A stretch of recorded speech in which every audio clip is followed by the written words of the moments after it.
Little door skin action. Gonna clean up the edge here, goop some panel bond there, goop some goop in here to hold that skin down, but once it's cleaned up, get it on. Fold that end over, test fit if need be, rubber hammer and piece of wood if I need to slightly shift the skin around. Get that as close or perfect as I can. If I need to, I go hinge side on the vehicle. I can always adjust right there to make sure it fits perfectly, but we're gonna get it perfect without touching the hinges. You can see this is a 2018 RDX. Got a little bit of rust starting to form on the inside. Eventually, that will make its way around and to the outside, but tune that up now, wax oil the crap out of it. You'll never have rust there again. Got things fitted on around the lips everywhere, clamped in there. There's gonna be a weld going in there, two in there, so 5 welds. The rest is all glued, and then this lip gets folded over, and then it's there for life, or until you grind it off. The only thing I'm not too pumped about is this right here, so I think I'm gonna give that a little persuasion, because this folds over pretty much all the way, and this kind of half folds over right here, and that does not line up at all.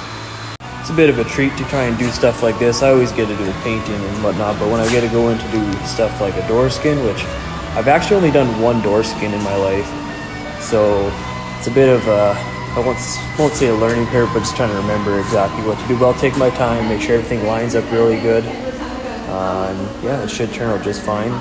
It kind of just fits where it fits, and you get what you get, but just hammering around the edge, just be very careful not to put more damage in, because you don't want to do any more body work than you do. I am using the old door skin as a table to work off of, but if you look on the back side, it's kind of like an olive green, where on this side it's black. So I'm going to end up scuffing this whole thing, take that sticker off, and I'm going to use some green e-coat, just so that this inside panel that you'll never see matches that exactly. And it's going to be a 2K product, so I do believe Honda's, they wanted you to put a 2K product just for that corrosion protection. And a little more rust in there to clean up all this old seam sealer before I go any further, and get my weld areas here and here ready for some squeeze type welding, just so I don't go crap in the middle of things and have to do this while you're trying to do a million other things and you just run into trouble. But yeah, get all this tuned up. I'm just rambling. Here's what I'm using: Carrep's 2K epoxy DTM, color matched to match the OEM e-coat, just like the inside of the door is there. It's not 100%, but it's pretty dang close, and it's just gonna give you maximum corrosion resistance to any elements that might get inside, especially in the seams around that area. This is the way to go. DTM, epoxy based, unlimited pot life, Carrep e-coat. They have multiple different colors to match the factory finish on the inside of the panels. This is just another step to make sure that the job is done well, it's done right, and it's gonna last forever. Now, I'm probably the only shop in Saskatoon actually running a 2K epoxy e-coat, and it's also direct to metal. Most guys are cheating and they're just using something like this. It's a 1K product. It's gonna wipe off with any bit of solvent. The 2K means there's a hardener. This hardener gets activated when it's airborne, and it will actually cure and not get wiped off with any bit of solvent. This, it's junk aside from the fact, hey, it's the correct color. Wouldn't use this in the situation I'm using now, unless of course I put an epoxy underneath, but then I'm just wasting steps, where this is the ultimate 2-in-1. No corrosion protection, maximum corrosion protection right here. I believe I'm all cleaned up, 2K'd, and I found my hardware. So once this goes on, it's getting bolted on, I can see where it is, manipulate it if need be, and let her dry. I lied, that's why I did one last look over. I got to clean this edge up and that edge right inside there. Well, one last fitment. These holes, which the studs for the mirror, that's what those go into. I'm gonna use these kind of as my alignment holes. If those look good, like they do now, you don't really see any edges underneath, I'm gonna call that in the correct spot. Otherwise, if I don't, I'll go crazy always wondering, but that's how I'm gonna do it when I'm gluing it on. Base it off of that, then I'll hang it on the vehicle quick. Because because there is a bit of slop back and forth. It'll just take a little persuasion to make it move that millimeter or so that I might need. So it fits, I guess. Send it. Door skin on. Look, I'm breaking a sweat here. But check this out. Not perfect, but pretty close. Haven't done anything. I just bolted it on. And first off, let's look at the body lines here. We are golden. Next thing that body lines are going to worry about is door gaps.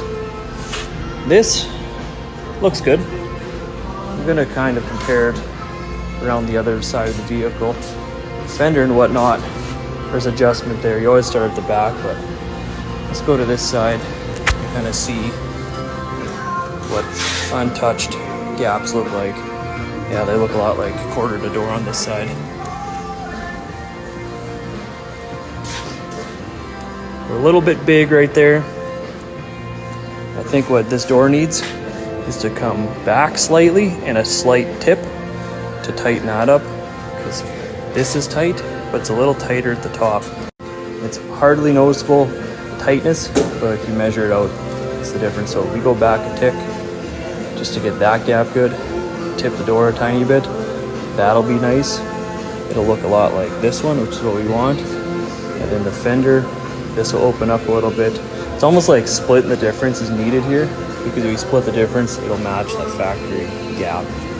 But if need be, we do have some slop in this fender to split the difference a little bit more if need be. But I think, I might just loosen that top hinge and just tip the door. And that might even just be it right there, but we're on. And another thing, we're not banged up around the sides too bad. Like,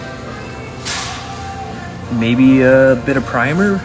I don't think it needs any filler, so I'm pumped about that. Let's go. Okay, let's measure the gap there. 5 millimeters. Let's measure the gap here. 5 millimeters. Let's measure the gap here. 5 millimeters. Let's go. Look at that. Nice and uniform. Even. Matching factory. Other side measures to 5. Proud of this one. I think it's safe to say I can keep my journeyman status, because I managed to do this without really doing a lot of body work to this extent. I guess metal work to this extent in a long time. I mean, I did a quarter panel a few years ago on my own vehicle, but yeah, it kind of feels good to get back into not just paint. So it's good to know that I still have the skills to do something like this, because yeah, it comes in real handy. I'm really proud of this one. I'm really happy about it. Okay, I just quickly wiped it down. Let's have a look at where all my hammer and dowling was. Try and look into the light. See right there? That's how you're gonna spot dents. Right there. See that? Tune that one up. Other than that, we're gonna put some primer on just to handle these scratches and block it, because there might be a little wave to it on this side.